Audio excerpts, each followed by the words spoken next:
Novel کا نام کفر، مصنفہ تہمینہ دورانی، باب نمبر 4 جہنم۔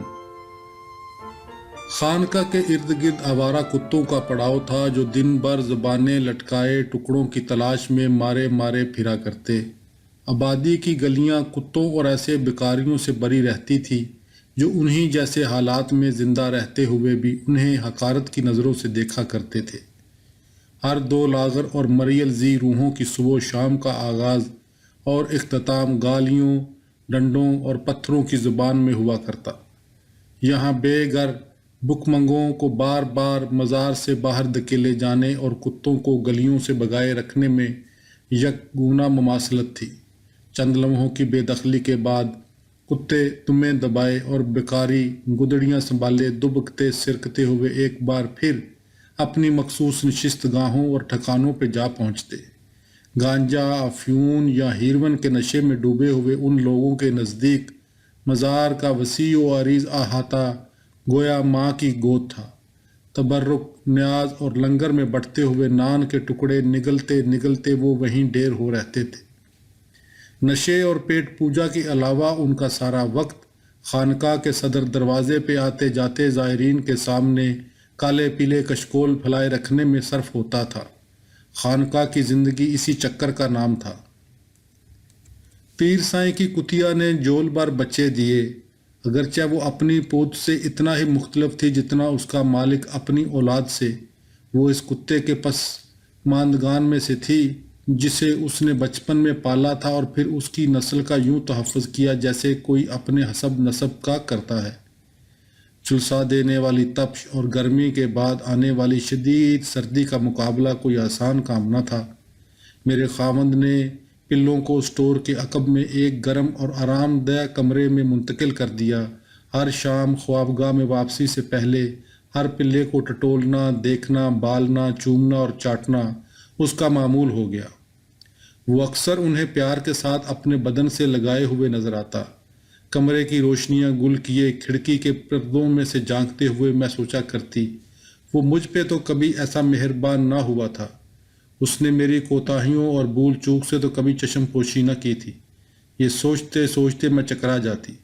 آخر وہ کون سی ایسی نادیدہ قوت تھی جس نے کتیا کے ان بچوں کے لیے اس کے دل میں بے کران شفقت اور میرے لیے اتنی ہی حقارت بھر دی تھی۔ بوڑھی دائی اماں جس نے میرے میاں کو پالا پوسا تھا اب ماضی کے قصے کہانیاں دہرانے کے سوا کسی کام کی نہ رہی تھی۔ آہستہ آہستہ اس نے مجھے پیر گھرانے کی وہ داستانیں سنانا شروع کر دیں جن کا انکشاف بظاہر بے ضرر تھا۔ وہ قطری چیل تو ہر وقت ٹو پہ رہتی تھی، کہیں وہ تم پہ مخبری تو نہ کرے گی؟ ایک روز میں نے اس سے پوچھا۔ دائی نے میرے خدشات کو جھٹک دیا۔ اس لمکنی کے پاس اور بہت کچھ ہے بتانے کو۔ مجھ کھوسٹ کی اب کسی کو کیا پرواہ؟ گزرے زمانے کی میری باتیں بھلا کسی کو کیا نقصان دیں گی؟ مالک کو تو بالکل نہیں۔ لیکن اس تجاہل عارفانہ کے باوجود میرے سوجے ہوئے باری پاؤں پہ تیل ملتے ہوئے یا بڑھتے ہوئے حمل کے بوجھ تلے دکھتی میری کمر دباتے ہوئے وہ جو کچھ بھی کہتی نیم سرگوشیوں میں ہی کہتی۔ پیر سائیں کو بچپنے سے ہی خانقاہ کے آوارہ کتوں سے پیار تھا، اس نے ایک روز مجھے بتایا، لیکن آوارہ کتے پلید ہوتے ہیں، اسے ان سے کھیلنے کی اجازت کون دیتا؟ اس کے بابا مخلوق کے 8ویں پیر کو یقین تھا کہ ان کا وارث اس برے شوق اور لت کی بدولت ان کے کسی کام کا نہ رہتا۔ بات کرتے کرتے وہ اچانک اٹھی۔ اس نے اپنی جالا لگی بوڑھی آنکھوں چاروں طرف دوڑائیں اور پھر میرے قریب بیٹھتے ہوئے بولی، اس امید میں کہ ایک روز وہ اپنے باپ کی امیدوں پہ پورا اتر سکے، اماں سائیں اسے بے دردی سے پیٹا کرتی تھی، لیکن لڑکا اس کے باوجود نہ آیا۔ وہ بار بار کتوں سے کھیلتے پکڑا جاتا، بالآخر بڑے پیر نے اسے سبق سکھانے کا تہیہ کر لیا۔ دائی نے اس سے آگے کچھ بھی کہنے سے انکار کر دیا۔ اس کی سانس خشک ہو رہی تھی۔ میرے کئی روز کے اصرار اور منت و سماجت کے نتیجے میں ایک سپہر اس نے ٹوٹے ہوئے سلسلے کو دوبارہ جوڑنے کی ہمت کی۔ اشاروں کنائیوں میں وہ مجھے چیل کی تیز اور شاطر نگاہوں سے دور ایک محفوظ گوشے میں لے آئی۔ جنت مکانی بڑے پیر نے چھوٹے میاں کو دو چار نہیں 17 آوارہ خارش زدہ کتوں کے ساتھ ایک اندھیری حبس زدہ کوٹڑی میں بند کر دیا۔ وہ 18-17 کتے اور ایک بچہ 3 دن اور 3 راتیں وہیں مقید رہے۔ میرا منہ کھلے کا کھلا رہ گیا۔ یہ کیسا ہولناک انکشاف تھا! میرے گھر پہ جو قیامت مسلط تھی اس کے ڈانڈے پکڑے گئے۔ میرا میاں جو کچھ بھی تھا انہی شب و روز کی پیداوار تھا۔ بڑے پیر کی موت کے بعد شہرت، دولت، طاقت اور عزت میرے میاں کی لونڈی ہوئی، لیکن اس واقعہ کا اس کے ذہن پہ اتنا بھاری بوجھ رہا کہ اپنے شوق کی طرف پلٹتے ہوئے اسے کئی سال لگے۔ پھر جلد ہی وہ وقت آ گیا جب کسی اعلیٰ نسل کتے کو دیکھتے ہی وہ دیوانہ ہو جاتا۔ کون سا کتا کون سی کتیا کے ساتھ جفت ہوگا، اب دنیا میں اس کے سوا کسی کو اس فیصلے کا حق نہ رہا تھا۔ پچھلے 8 ماہ سے میری ماں نے نہ تو مجھے کوئی خط لکھا، نہ ہی وہ ملنے ہی آئی۔ میرے دل میں اپنے میکے کے بارے میں لاتعداد تفکرات جنم لیتے رہے، جنہیں دور رکھنے کے لیے جب بھی موقع ملتا میں دائی کو ڈھونڈ نکالتی۔ اس کا سامنا ہوتے ہی میں اس پہ الٹے سیدھے سوالوں کی برمار کر دیتی۔ وہ ان کا جواب دیتے ہوئے پرانے قصے کہانیوں میں کبھی سلسلہ وار، کبھی بے ربط سندھی رلی کی طرح کے رنگ برنگے پیوند ٹانکتی رہتی۔ حویلی کی نوجوان نوکرانیوں کی چٹپٹی باتوں کے مقابلے میں مجھے جاگیرداروں کے قصے ہمیشہ زیادہ دلچسپ اور دل فریب لگے۔ دائی یاتوں کی بارات میں مگن رہتی اور میں کان اس کی طرف لگائے حلوے کے لیے گندم کے چوکر کو خشک کرنے کی نگرانی کرتی۔ وہ کہہ رہی تھی، ایک روز گورے حکمران درشن کے لیے بڑے پیر کے قلعے میں آئے۔ پیر بابا کو دیوتاؤں کی طاقت حاصل تھی۔ اس روز خانقاہ کے حفاظتی انتظامات بڑے سخت تھے۔ قلعے کی فصیل پہ ہر 6 فٹ بعد ایک لمبا تڑنگا مسلح محافظ بے حس و حرکت کھڑا تھا۔ فرنگی پیر کو اپنا قرب بخشنے سے پہلے اس کی تصرف کا احاطہ کرنا چاہتے تھے۔ پیر نے اپنی پرجلال نگاہ فصیل پہ متعین بت نما ایک محافظ پہ ڈالی اور ساتھ ہی اسے ہاتھ سے اشارہ کیا۔ محافظ نے پلک چپکتے میں بلند فصیل سے نیچے چھلانگ لگائی اور آواز نکالے بغیر زمین پہ ڈھیر ہو گیا۔ شاہی سرپرستی میں پیر خانے نے وہ جڑیں پکڑیں کہ 100 سال بعد اب بھی لوگ اس پیر کے سجادہ نشینوں کے ہاتھ کی ایک جنبش پہ جان دے دیتے ہیں۔ ایک دوسرے پیر کی کہانی سنتے سنتے میں لرز گئی۔ وہ بانجھ عورتوں کو بیٹے دیا کرتا تھا۔ پیر گودیں تو ہری کرتا تھا، لیکن نگوڑی ماؤں کو اپنی اولاد نرینہ اس کی خانقاہ کو ہی دان کرنا ہوتی تھی۔ نظر کے ان نومولود بچوں کے سروں پہ لوہے کے ٹوپ چڑھا دیے جاتے تھے۔ ان کا جسم تو بڑھتا، لیکن سر ہمیشہ کے لیے پیدائش کے روز جیسا ہی رہ جاتا۔ اسی مناسبت سے یہ بچے چوہے کہلاتے۔ چوہوں کی یہ کھیپ گلی گلی کوچا کوچا بھیک مانگنے کے لیے استعمال ہوتی۔ ان لرزہ خیز کہانیوں سے مجھے کم از کم یہ احساس ضرور ہوا کہ حالات کے اس خوفناک گرداب میں تنہا نہ تھی۔ وہاں اور بھی بہت تھے۔ میں سوچا کرتی دوسرے پیر گرانوں کی بے نام بے چہرہ مجھ جیسی عورتوں پہ کیا کچھ نہ گزرتی ہوگی۔ یقیناً وہ میری ہی طرح گرفتار بلا ہوں گی۔ پیر سائیں اپنے مریدوں کا بلا شرکت غیر حکمران تھا۔ مرد و زن کی مجال تھی کہ وہ اس کی خواہشات کے آگے چوں چراں کرتے۔ خدا اور اس کے محروم و مقہور بندوں کے درمیان وہ فوری اور براہ راست وسیلہ سمجھا جاتا تھا۔ بھلا کہ وہ چاہتا تو لوہے محفوظ کا لکھا بھی ٹل سکتا تھا۔ لوگ اس کے عقیدت مند نہیں پجاری تھے۔ اماں سائیں کا دعویٰ تھا کہ وہ اولاد پیغمبر تھے، اور یہ کہ پیر خانے کی 1400 سال طاقت کو کوئی چیلنج نہیں کر سکتا تھا۔ لنگر کی مفت دال روٹی اور بھنڈارا ان گنت غربا کی خانقاہ سے وفاداری کا ضامن تھا۔ لوگ خالی ہاتھ بھرنا پا بیل اور گدھا گاڑیوں پہ دنوں، ہفتوں اور مہینوں کی یاترا پہ نکلتے تھے۔ قسمت سے پیر سائیں کا اذان دیدار ہو جاتا تو گروہ کے گروہ اس کے قدموں پہ گر پڑتے۔ وہ خانقاہ کے کتوں کی طرح لمبی زبانیں نکالے اس وقت تک اس کے پاؤں چومتے رہتے جب تک کوئی خلیفہ انہیں پرے نہ دھکیل دیتا۔ ان کے لیے اس کے الفاظ مہلک ہتھیاروں سے زیادہ کاٹدار تھے۔ وہ عاجزی اور لجاجت سے اسے اپنے دشمنوں کے زیر ہونے کی دعاؤں کے لیے کہتے۔ روزگار، صحت، شادی، زندگی اور موت، کون سا ایسا انسانی مسئلہ تھا جس کے حل کے لیے انہیں اس کی رہنمائی، پشت پناہی اور دعا کی ضرورت نہ تھی؟ معاوضے میں تن من اور دن جو بن پڑتا وہ اس کی نظر کرتے۔ اپنے لاغر اور بے جان بیمار بچوں کے واسطے دیتے ہوئے زائرین پیر سائیں سے اس کے وضو میں استعمال ہونے والے پانی کے تبرک کی التجائیں کرتے۔ اس کی پھینکی ہوئی ہڈیوں کے حصول کی خاطر وہ ایک دوسرے پہ پل پڑتے۔ چوسی ہوئی متبرک ہڈیاں شفا بخش صفوف اور بینائی افروز سرما بنانے کے کام آتی تھی۔ وہ اس کے جوتوں تلے آئی مٹی اٹھا لے جایا کرتے۔ یہ خاک شفا جھونپڑیوں اور مکانوں کے دور دروازوں پہ چھڑک کی جاتی، اس میں ہر بلا سے نجات تھی، اسے گول کے پیا جاتا کہ یہی آب حیات تھا۔ میرے میاں نے ان لوگوں کے لیے کبھی کسی قسم کے جذبات کا اظہار نہ کیا، لیکن کسی کو یہ سوچنے کی ضرورت نہ تھی ایسا کیوں تھا۔ لوگوں سے اس کی دوری کو خدائی صفت قرار دیا جاتا، کوئی یہ تصور کرنے کی جرت بھی نہ کر سکتا تھا، یہ تو محض ایک ڈونگ تھا۔ اس کی موجودگی اتنی بھرپور ہوا کرتی، اگر کوئی دیدار کے لیے براہ راست اس کے چہرے پہ نگاہ ڈال لیتا تو مدہوش اور مسحور ہو کے رہ جاتا۔ مرشد کی آنکھوں میں بڑی عجیب سی چمک تھی، اسے مرید خدا کے نور سے تعبیر کرتے تھے۔ حجرے میں اس کی کھاٹ کے ساتھ وہ میز ہوتی جس پہ ہر افتاد بپتا، خواب اور تمنا کے حل اور حصول کے لیے سامان رکھا ہوتا، کاغذ، قلم، زعفران کی سیاہی، دم کیے چاول اور دانے، ریٹھے اور کھجور کی گٹھلیاں اور سب کچھ۔ کھاٹ پہ براجمان وہ اپنے قلم زعفران میں ڈبو کر کاغذ کے پرزوں پر لکیریں کھینچتا رہتا، تویزوں کو تہہ کرنے کے بعد مزید خیر و برکت کے لیے وہ ان پہ پھونکے مارتا۔ تویز کو رات بھر پانی میں بھگو رکھنا، اگلی صبح وہ پانی اپنے مخالف کو پلا دینا، یہ ممکن نہ ہو تو اس کے صحن میں چھڑکاؤ کر دینا، پس دشمن دوست ہو جائے گا۔ دشمن دار سائل مالک کے پاؤں چاٹتے ہوئے اپنے دونوں ہاتھ سلامی کے لیے پیشانی پہ رکھے الٹے قدموں بارگاہ سے نکل جاتا۔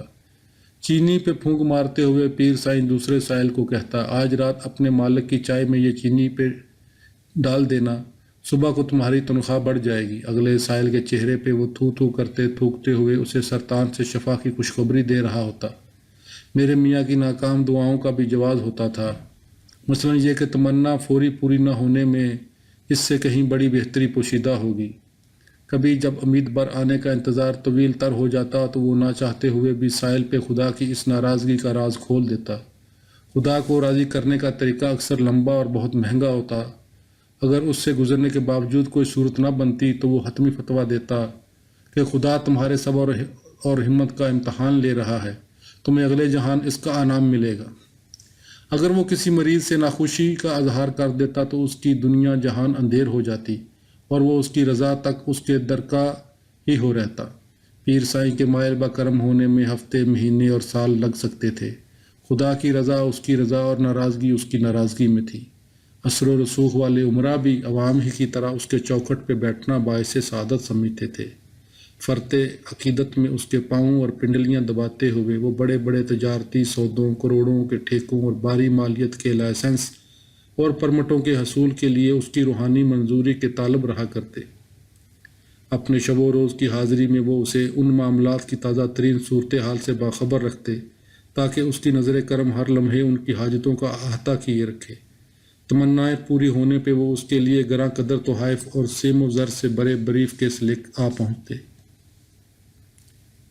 ابھرتے ہوئے بہت سے سیاستدان انتخابات میں اپنی فتح اور وزارتوں کے حصول کے لیے اس کے در کے سوالی ہوتے۔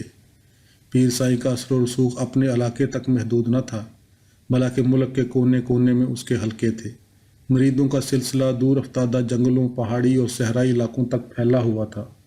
ان علاقوں سے دیدار کے لیے حاضری کو وہ امر ربی اور بلاوا سمجھتے تھے۔ ان کی آل اولاد اور ڈور ڈنگروں کی طرح ان کی رائے اور ووٹ بھی اسی کی امانت تھا۔ یہ امر دارالحکومت میں اس کے مستقل اور ہمیشہ بڑھتے ہوئے اثر و رسوخ اور مقام کا باعث تھا۔ دائی نے مجھے بتایا تھا کہ پیروں نے پورے ملک کو اپنی قلم رو میں بانٹ رکھا تھا۔ ہر انتخابی حلقے میں وہ آپس کے متعلقہ امیدواروں کی ہی تائید و حمایت کرتے تھے۔ پیروں کی غیر اعلانیہ یونین ملک کی سب سے بڑی سیاسی قوت کہی جا سکتی تھی۔ جب بھی کوئی ہمسایہ پیر ہمارے علاقے میں اپنے مریدوں کو درشن کروانے کا ارادہ کرتا تو یہ یونین اور یہ رشتہ کھل کے سامنے آ جاتا۔ حویلی کے باہر کھلے پڑاؤ میں شامیانے نصب ہو جاتے۔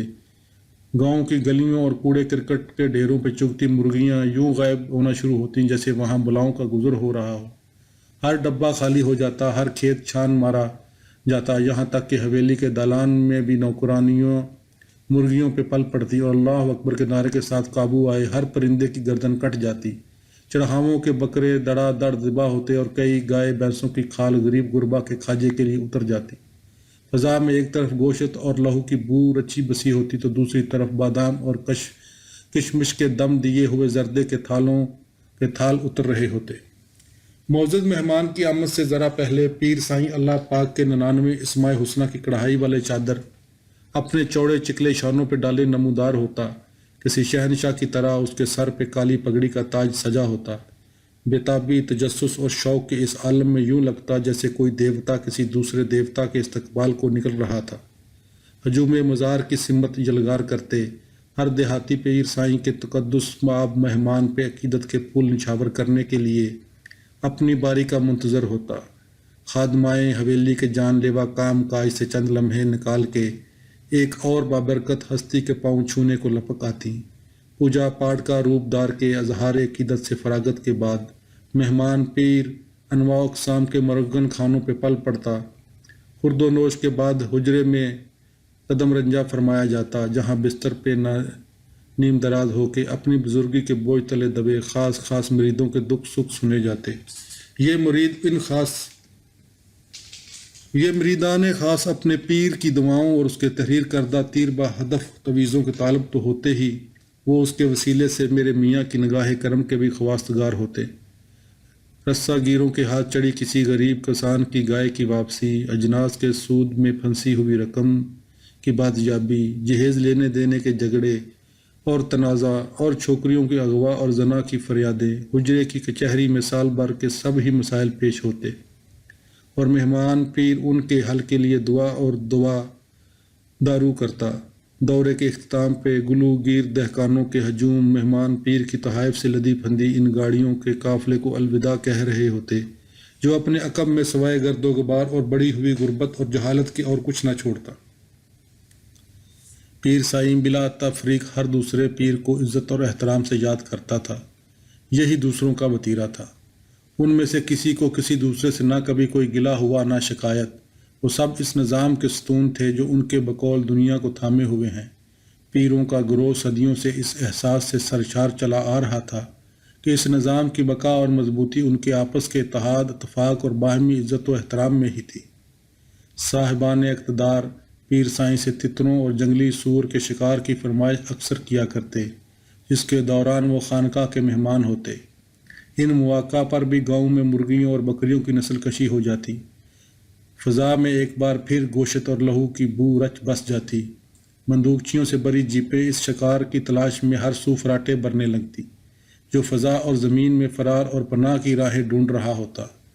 بہت سے مفت خور طفیلیے اس پر پل رہے ہوتے، بہت سوں کا خون وہ چوس رہا تھا۔ ہمارے ہاں جو بھی مال و متاع تھا وہ ہمیں اللہ کے لیے اس کے نام پہ دیا گیا تھا۔ کس کی مجال تھی کہ وہ اسے بخشش یا خیرات سمجھتا؟ کسان، مزارع اور مزدور اپنا خون پسینہ بہا کے جو بھی کماتے اس میں ہمارا ربی حق تھا۔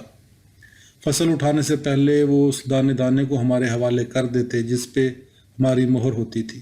مویشی اور مرغ اس تقسیم سے مبرہ نہ تھے، ہمارا ان میں بھی سالانہ حصہ مقرر تھا۔ پیر خانے کے گودام ہر جنس سے ہمہ وقت لبالب بھرے رہتے۔ کپڑوں کے تھان، انواع و اقسام کے برتن اور کٹلری اور بجلی کے چولہے، کیتلیاں اور تنور، انفرادی اور کارخانوں کی طرف سے تحفے تحائف، یہاں کسی شے کی کمی نہ تھی۔ کسی نے پیر سائیں کو لینڈ کروزر تحفے میں پیش کی تھی، کسی نے متسوبشی لانسر، اور ایک معتقد نے تو 3 چمکیلی پجارو جیپوں کا بیڑا اس کے حجرے کے باہر لا کھڑا کیا تھا۔ غریب غربا کے لیے مزار میں خام لوہے کا بکس رکھا تھا جس کی ٹانگیں فرش میں گڑی ہوئی تھی۔ وہ دل کھول کے اپنی جیبیں خالی کرتے ہوئے اسے بھرتے رہتے۔ خزانہ دن میں 2 دفعہ خالی کیے جانے کے باوجود ہمیشہ ہی بھرا رہتا۔ جن کے پاس دینے کو کچھ نہ تھا وہ اپنی جانیں وقف کیے رہتے۔ بے دام کے یہ غلام پیر خانے کے اندر اور باہر سب ہی بکھیڑوں کو سنبھالتے۔ میری طلائی پازیب ان انسانوں کے خون پسینے کا نچوڑ تھی جنہیں میں نے کبھی نہ دیکھا۔ میرے کم خواب کے جوڑے ان ٹھٹھرتے ہوئے ننگے بہرنا پا بچوں کے گھروں سے آئے تھے جن کے تن ڈانپنے کے لیے صرف میری میاں کی دعائیں تھیں۔ کیا پیر سائیں مخفی روحانی قوتوں کا مالک تھا یا یہ محض ان جاہل لوگوں کے ورثے میں ملے عقیدے کا کرشمہ تھا کہ وہ اسے ایسا سمجھتے تھے؟ کیا لوگ اس کی درون حویلی زندگی اور کردار سے لا علم تھے؟ کیا میری خوابگاہ کے اس کردار کو صرف میں ہی جانتی تھی؟ ایسے بے شمار سوال میرے ذہن میں اٹھتے اور بنا جواب گم ہوتے رہتے، لیکن ایک روز جب میں چاروں شانے چت اس کے گنے کالے کھردرے بالوں تلے پڑی ہوئی تھی، مجھے ان میں سے ایک سوال کا جواب ضرور مل گیا۔ اریاں ہوتے ہی اس کی بھرپور شخصیت کا سحر ختم ہو جایا کرتا تھا۔ جھوٹ اور سچ کے درمیان سود کا ایک ہلکا سا پردہ تھا، وہ یہی کچھ تھا۔ آگہی کے درد کی ایک نہ ختم ہونے والی سرد لہر نے مجھے آ لیا۔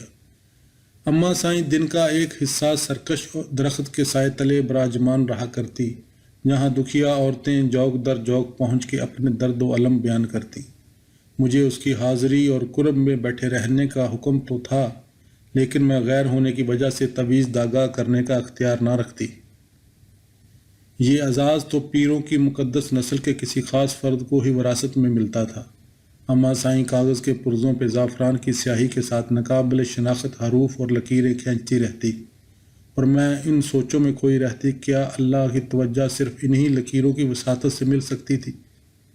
وہ دعائیں جو پوری نہ ہوتیں بلا دی جاتیں، لیکن جو تمنائیں کسی بھی وجہ سے بر آتی، وہ نہ صرف پیر خانے کے معجزوں اور کرامات سے تعبیر ہوتیں، بلکہ اندر ہی اندر ان کی وسیع تشہیر بھی کی جاتی۔ ہجوم کبھی کم نہ ہوتا۔ بھوکھی، بانجھ اور فاقہ زدہ بچوں والی عورتیں انہی وجوہات سے اپنے اپنے انداز میں واویلا کرتیں۔ جس بندے سے مجھے پیار تھا اس نے میرے ساتھ بیاہ سے انکار کر دیا ہے۔ جس سے مجھے پیار ہے وہ کسی اور سے محبت کرتا ہے۔ پہلے وہ مجھے پیار کرتا تھا، اب کسی اور کے عشق کا اسیر ہے۔ بیاہ سے پہلے وہ مجھے بہت چاہتا تھا، اب ہر روز پیٹتا ہے۔ بوڑھی عورتیں فریادی ہوتیں کہ بہوؤں کے کہنے میں آ کے ان کے بیٹوں نے انہیں گھر سے نکال دیا تھا۔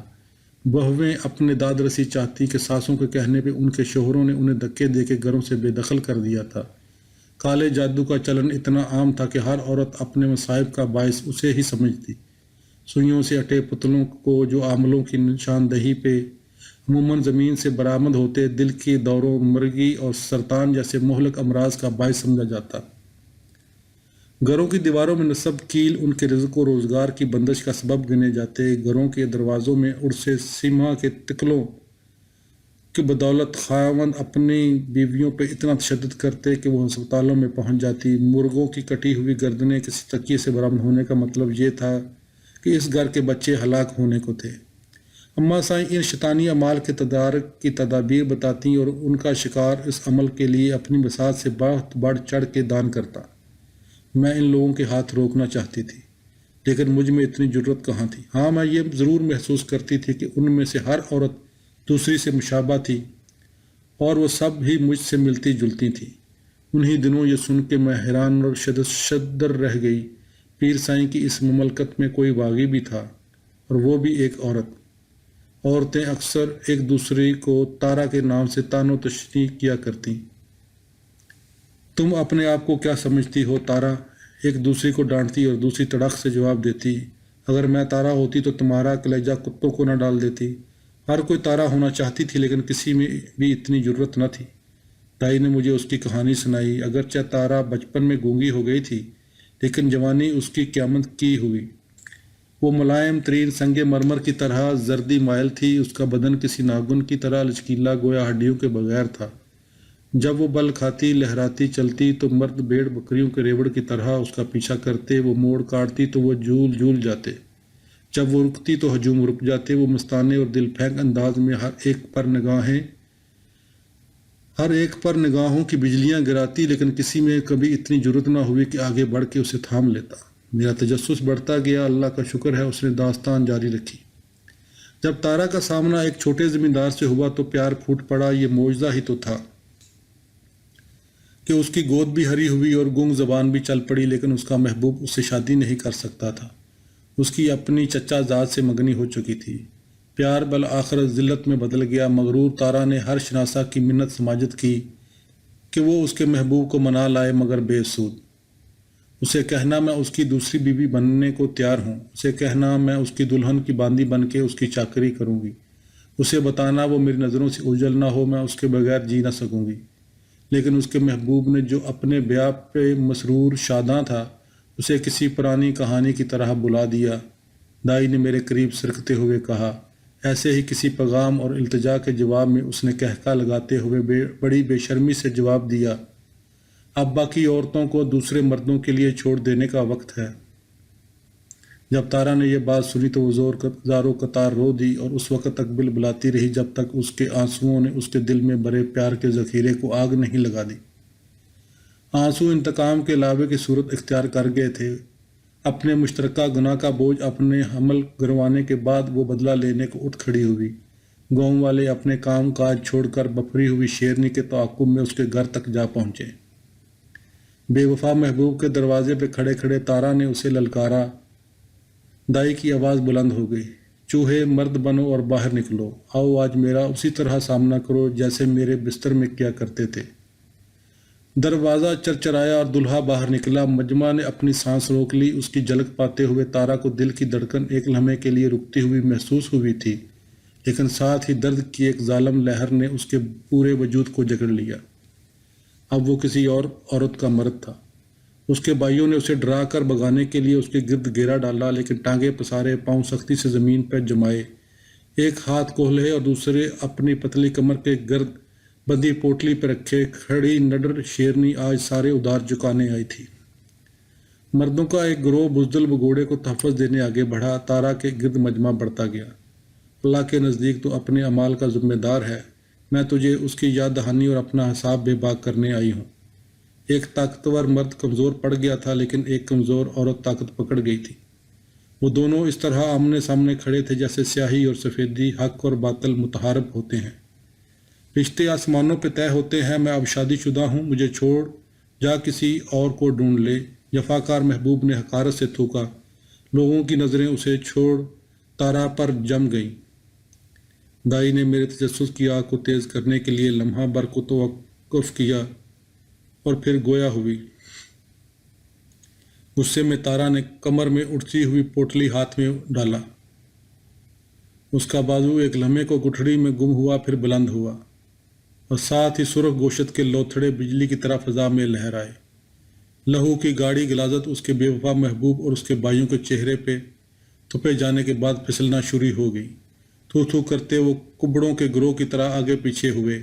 وہ پاگلوں کی طرح ہاتھ چلاتے حمل کے ابتدائی دنوں کے بے شکل مواد کے لوتھڑوں کو اپنے چہروں سے نوچ پھینکنے کی کوشش کر رہے تھے۔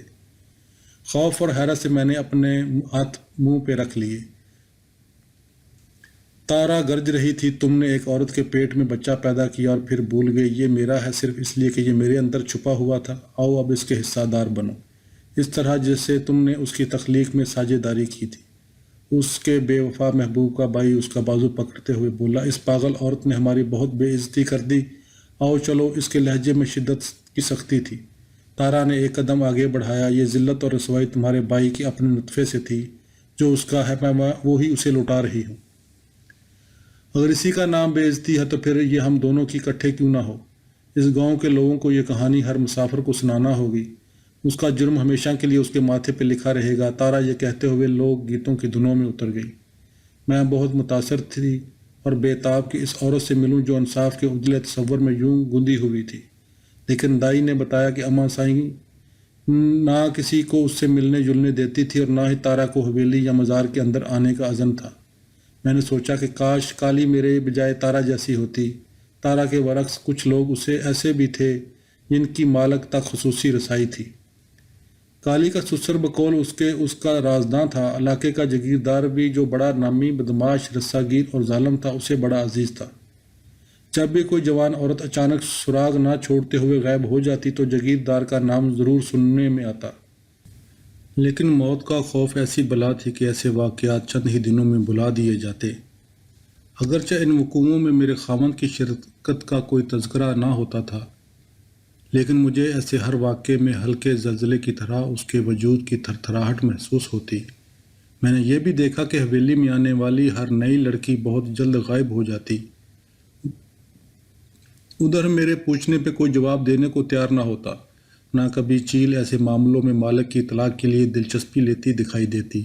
خوف اور دہشت کی ماری کوئی لڑکی اگر واپس لوٹتی تو اس سے کوئی سوال جواب نہ کیا جاتا، بس ایک خاموشی سی خاموشی ہوتی جس کے دوران وہ اپنا کام کاج دوبارہ سنبھال لیتی۔ کالی مر گئی، کالی مر گئی، ایک روز حویلی اس منحوس خبر سے گونج اٹھی۔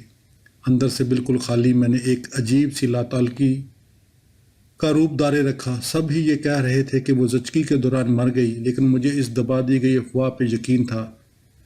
درد ذے کے آغاز میں اس نے پھانسی لے لی تھی۔ ماں کا مردہ جسم ہوا میں لٹک رہا تھا اور بچہ باہر آنے کی جدوجہد میں تھا۔ وہ دونوں پھانسی پہ لٹک رہے تھے، ایک رسے کے ساتھ اور دوسرا نان نہائی سے منسلک۔